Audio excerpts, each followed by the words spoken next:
Today we'll be looking at whether you should invest your money or as to whether you should do a big upfront payment on your home loans which is outstanding and try and lower your principal outstanding or close them as soon as possible or continue investing.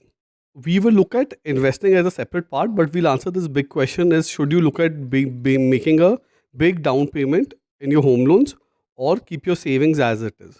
If you want the answer to this important question, I'll suggest you watch the video till the end.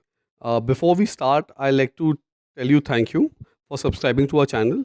If you haven't subscribed till now, so please subscribe to our channel because you stand a chance to win an Amazon Alexa speaker worth 10,000 rupees. And if you like our channel, please don't forget to hit the like button and don't miss to hit the bell icon so you don't miss any of our future videos. So let's start. The question is, should you pay down on your home loan and reduce your principal outstanding or keep your savings? You can look at investing them or keep them in a FD or keep them as a backup. So if you actually look at today's scenario, a friend of mine actually came up to me and asked me this question that I'm buying a house worth 1 crore rupees. The down payment for it is around 24 lakhs and I have 40 lakhs remaining with me.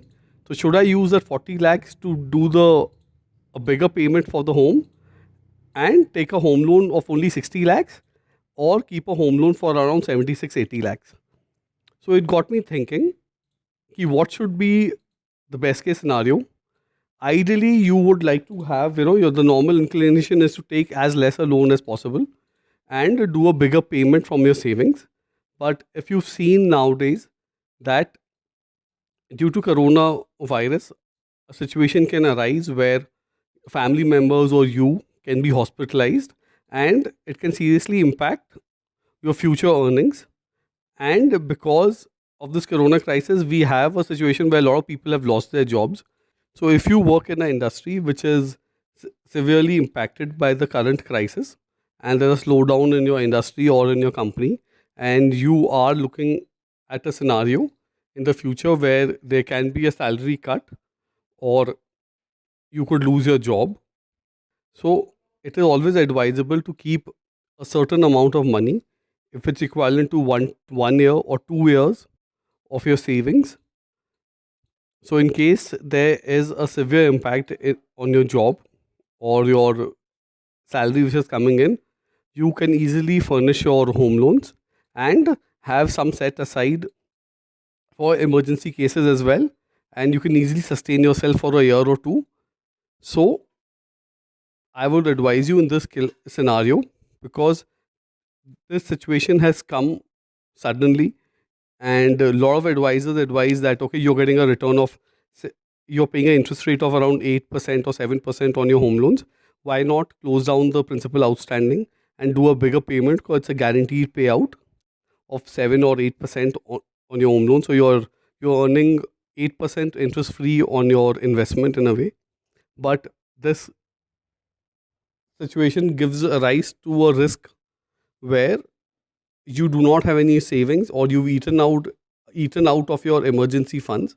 So I'll suggest that you keep a certain amount of money which is almost equivalent to say 1.5 or 2 years on the safer side. So only from a risk perspective view and not from a returns perspective, you should keep a good amount of money set aside to tackle in case a situation arises where you lose your job or someone in your family gets sick and you have to shell out money for their treatment in the hospital. So it's always advisable that you have some cash kept with you, which can be used in these situations and cover your expenses for the next 1.5 to 2 years. So I'll suggest that you please keep this amount of savings as an emergency fund in a liquid fund or a banking and a savings fund. You can check out our best liquid funds video and the best banking and PSU funds video to see which are the best liquid funds and PSU funds you can invest in, and make sure you have this savings set aside. So I hope this answers this important question of whether you should do a bigger down payment on your home loan and close your home loan outstanding or keep your savings to meet any future situation if it arises where you have to do a hospital treatment, or cover your expenses, etc. So I hope you liked this video. So if you've liked this video, I'll suggest that you hit the like button, and don't forget to subscribe to our channel